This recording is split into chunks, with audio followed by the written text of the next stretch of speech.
Karena sebenarnya bagi seorang perokok, mencoba vape itu kayak sesuatu yang beda dan kayak wah bisa ya ternyata gue tetap ngerokok, tetap mendapatkan nikotin tapi wangi gitu.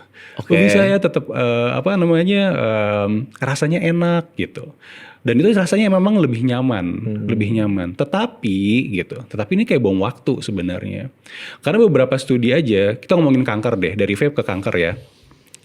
Kalau kita ngomongin ke kanker, ini kan jangka panjang sebenarnya. Kayak rokok dulu awal tahun 70-an, ternyata 90-an 2000-an kasusnya tinggi banget. Ternyata rokok sama kanker paru tuh relate banget. Nah vape ini kan masih baru mas. Jadi kan kita belum punya data yang jelas untuk itu. Tetapi tiap tahunnya studi-studi tuh bilang zat-zat di vape itu tuh bisa membuat peradangan dan cikal bakal kanker. Gitu. Dan itu studinya udah ada semua.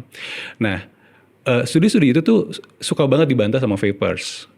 Gitu karena biasanya counter argumennya dokter banyak banget gitu. Dokter nggak baca studi yang ini. Studi ini kan bilang ini memang lebih ringan gitu. Jadi kayak gini loh mas, orang ngerokok loncat dari lantai 10 jatuh. Vape itu lantai 5 lah.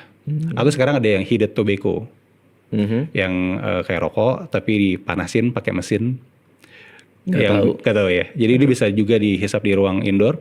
Nah itu memang tidak selantai 10 banget lah efeknya. Tapi itu lantai 5 gitu.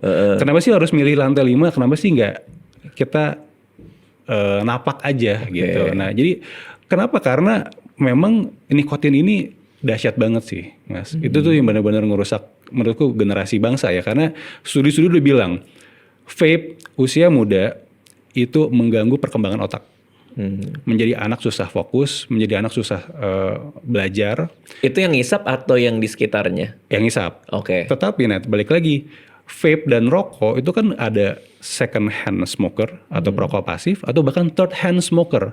Third hand smoker tuh di benda mas, di meja, di kursi. Jadi kebayang kalau bapaknya vapers atau bapaknya perokok, dia habis itu gendong anak, itu udah anak pasti akan menghisap zat-zat itu dan makanya banyak banget anak sakit batuk pilek, pneumonia karena bapaknya seorang perokok atau vapers. Itu di praktek pernah nemu kayak gitu? Anak-anak dibawa, ini kenapa kok dia pneumonia atau bronkitis gitu kali ya?